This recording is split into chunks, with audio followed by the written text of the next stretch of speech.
Të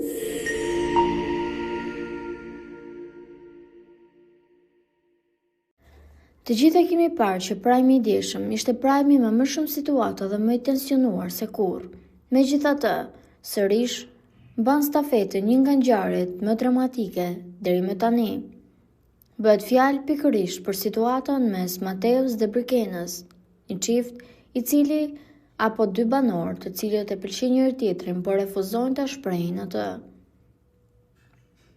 Ditën e djeshme u shfaq klipi ku Mateo kishte treguar historinë e ndarjes së tij me Brikenën, pra që daja e saj dhe babai i saj nuk e kishin lënë atë që të takohej më. Dhe për shkak të kësaj ngjarje të dy kishin vendosur ta lënë përgjysmë marrëdhënien e tyre. Edhe pse Brikena shprehej që nuk ka pëlqim për Mateon, duket se kjo është një gënjeshtër e bardhë e saj. Pas gjithë këtyre, ajo është ndjerë shumë e ofenduar ndaj Mateos dhe ka filluar të qajë, ndërkohë një surprizë e bukur ka produksioni i erdhi brenda në shtëpi. Mamaja e saj ishte pikërisht në oborr, ku edhe e ka takuar Brikenën. Nga shëruar me lot, ajo ka përqafuar nënën e saj, megjithatë nëna nuk i ka treguar asnjë mangësi apo diçka që ajo nuk e ka bërë mirë. Mamaja e Brikenës ka shprehur që ajo është shumë krenare për vajzën e saj.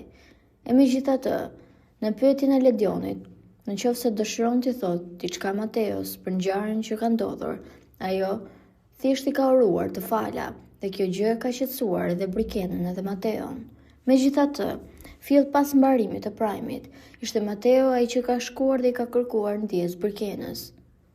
Edhe pse ajo nuk e ka ndjerë që ta falë, sërish është e bukur ta dëgjosh në momentin që dikush kërkon falje kur ka bërë diçka të gabuar. Po juve çfarë mendimi keni për këtë situatë? A mendoni se midis Brikenës dhe Mateos ka ndjenja të vërteta apo të gjithë këtë histori po e përdorin për lojë? Dhe nëse po, kush nga këta të dy? Komentojeni mendimin tuaj dhe mos harroni të shtypni butonin subscribe për të mos humbur asnjë video të re rreth kanalit ton. Ju faleminderit.